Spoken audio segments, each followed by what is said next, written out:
A veces, algunas tradiciones de los ejércitos en todo el mundo parecen bastante inusuales. Por ejemplo, así es el cambio de guardia en el ejército griego. La guardia, formada por hombres seleccionados, robustos y resistentes, de entre 1,87 y 2 metros y 10 centímetros de altura, va vestida con un atuendo bastante extraño. Una falda blanca abullonada con medias de lana ajustadas, un sombrero de terciopelo y zapatos con pompón. Por supuesto, todo se explica en términos de siglos de tradición e historia, y hay datos interesantes sobre la falda de fustanela y los pompones, pero sigue pareciendo bastante extraño. O aquí otro ejemplo, el llamado baile del odio en la frontera de India y Pakistán. Aparte de los trajes inusuales, también es un ritual que despierta interés. El ritual se celebra regularmente y es un motivo de orgullo para ambos países. A pesar de esta rara ceremonia, en general, la mayoría de la gente asocia el ejército con la fuerza, la protección y la disciplina. Pero no todos los ejércitos a lo largo de la historia han sido así. Ha habido ejércitos tanto desnudos como ridículamente vestidos, ejércitos de zombies y de enfermos mentales, y en esta edición verás eso y mucho más. ¡Vamos! El ejército celta desnudo. Los celtas no reconocían el dominio de nadie y eran un pueblo libre e intrépido, pero el imperio romano, floreciente en aquella época, no renunció a intentar conquistar los territorios pertenecientes a los celtas. La cuestión de si lucharon desnudos es bastante confusa. En diferentes épocas, diferentes tribus, en diferentes batallas, hubo una u otra manifestación de este comportamiento.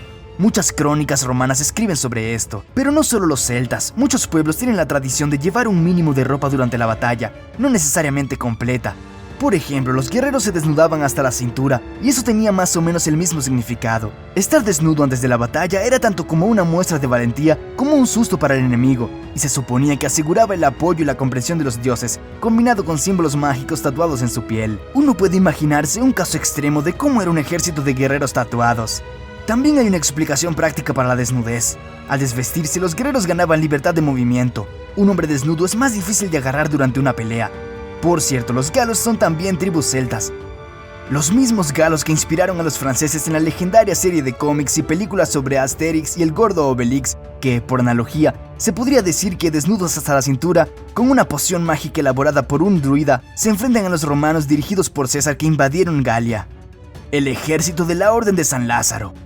Si se combina el fanatismo religioso medieval, la guerra y la enfermedad terminal, se obtiene la Orden de San Lázaro. Es la orden militar monástica más cerrada de las cruzadas, y fue la más cerrada porque los soldados estaban reunidos por la lepra, una enfermedad infecciosa mortal.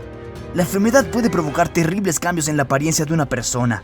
En vista de que los leprosos daban miedo y podían contagiar a otras personas, se les aislaba de las personas sanas. Con el tiempo, la orden también comenzó a admitir a personas ordinarias con lepra, entre las que podían encontrarse tanto caballeros como soldados, formando así un completo ejército de leprosos o de muertos vivientes. Los leprosos ya estaban nominalmente muertos, y morir en la batalla era mucho más honorable que pudrirse vivo. La ventaja de un ejército así era que los soldados no tenían nada que perder. Las partes del cuerpo afectadas no sentían dolor. Los soldados luchaban como locos, aterrorizando al enemigo con su fea apariencia y el miedo a la infección. También marchaban en el frente, lo que daba a los soldados sanos la posibilidad de permanecer más tiempo en combate. Así que no es exagerado decir que había un verdadero ejército de zombies en la Edad Media. El ejército prusiano de gigantes o los gigantes de Potsdam. El rey prusiano Federico Guillermo I tenía una inusual afición. Coleccionaba gente alta para formar un regimiento de gigantes en su ejército. No solo los coleccionó y reclutó por todo el país, sino que también los compró por enormes sumas de dinero, los solicitó como regalos en vida y finalmente incluso trató de criar toda una raza de hombres gigantes. Un famoso donante fue el emperador ruso Pedro I, que así estableció relaciones con el rey prusiano.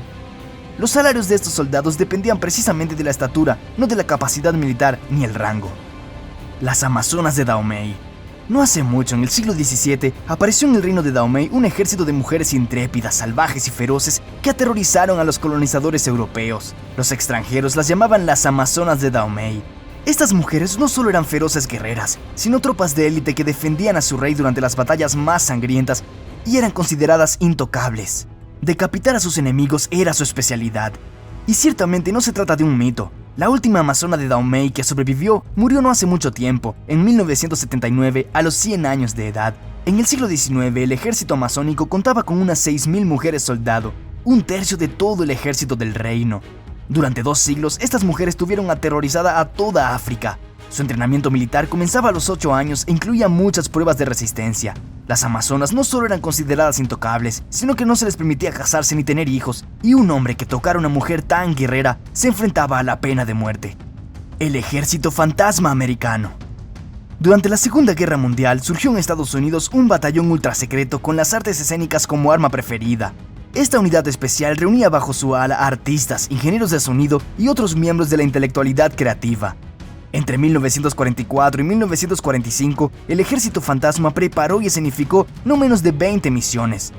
Los soldados desorientaron al enemigo con un ejército falso de madera contrachapada y tanques y cañones hinchables. Crearon grandiosos depósitos de armas a partir de cajas vacías cubiertas con redes de camuflaje, apoyando todas estas manipulaciones con falsas transmisiones de radio.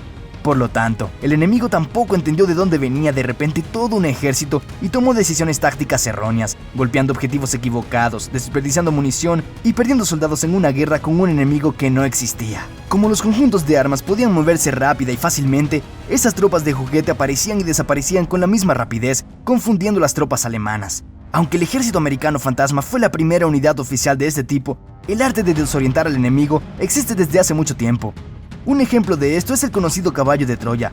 Pues bien, en nuestra propia modernidad también existen este tipo de vehículos aéreos en Rusia, desde todo tipo de tanques hasta el Chopo M fantasma.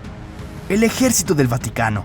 De hecho, el propio Vaticano no tenía ni tiene un ejército, pero en 1506 el Papa ordenó al Vaticano que contratara soldados suizos que habían trabajado como mercenarios en muchos estados europeos. Desde entonces, una guardia suiza de 150 hombres vigila a los pontífices y la residencia papal. Las tropas mercenarias se distinguieron 2 veces en la acción militar. Durante la Segunda Guerra Mundial, cuando las tropas nazis invadieron Roma, los guardias declararon que si las tropas alemanas violaban el Vaticano, lucharían hasta el último cartucho.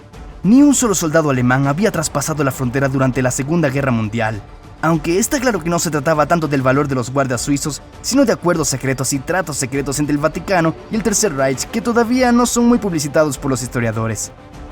El ejército de perros en Dinamarca. En concreto, el ejército de perros es una unidad de élite de la marina danesa que se dedica al reconocimiento de las profundidades marinas y el mantenimiento de la soberanía danesa en el norte y el este de Groenlandia. Esta unidad se llama Sirius. 2 hombres y 14 perros la patrullan durante 6 meses. Sirius puede participar en operaciones de combate, aunque su tarea principal es mantener el orden. La unidad se fundó en 1941 para impedir el desembarco de tropas alemanas en Groenlandia. Sirius también se llama patrulla de trineo o de esquí. En definitiva, resulta una especie de Paw Patrol para adultos. El ejército de autistas de Israel. Los soldados especiales pasan por un curso de formación de 3 meses en una escuela, donde no solo trabajan los militares, sino también los psicólogos antes de comenzar su servicio. El regimiento especial lleva a cabo operaciones especiales para analizar los datos de los satélites y adquirir imágenes de la superficie terrestre. Este trabajo requiere una inmersión total y una gran concentración, algo que los autistas pueden hacer mucho mejor que las personas normales. Los soldados cumplen los mismos 3 años que los soldados ordinarios, pero con una diferencia: el servicio es voluntario. Como el experimento ha sido un éxito, los soldados con autismo tienen previsto ser contratados para otros puestos en el futuro. Somalia. La guerra civil que comenzó en 1988 dejó a la República Federal de Somalia sumida en el caos, del que no ha podido recuperarse desde hace casi 35 años. Incluso se puede escuchar la opinión de que Somalia es un estado de anarquía o incluso de libertinaje. Las Fuerzas Armadas de Somalia pueden sorprender no solo por su estructura, sino también por el hecho de su existencia. El número de tropas es solo de unas 20.000 personas, lo que en un contexto de 15 millones de habitantes parece bastante frívolo, ¿no? La flota de vehículos cuenta con 10 tanques y un centenar de vehículos blindados. No hace mucho, los Emiratos Árabes Unidos financiaron el desarrollo de la Marina somalí. Hoy en día cuenta con 200 marineros y solo unos pocos barcos como equipamiento. Curiosamente, el país tiene la costa más larga de toda África. La mayoría de los habitantes prefieren unirse a una variedad de unidades paramilitares rebeldes, por lo que literalmente todo el mundo tiene que ser reclutado. Se reclutan hombres y mujeres de entre 16 y 49 años. En el año 2005, las Naciones Unidas incluyeron al gobierno actual en una lista de organizaciones que reclutan niños para la guerra. Lo ridículo es que con todo lo que ocurre en el país, las Fuerzas Armadas somalíes simplemente no pueden proteger al Estado en caso de un ataque desde el exterior. Simplemente son demasiado débiles y están preocupados principalmente por las luchas internas. Esos son los tipos de ejércitos insólitos del pasado y del presente que se pueden encontrar en nuestro planeta. Gracias por vernos y sus likes. Nos vemos en otra edición de Sedición.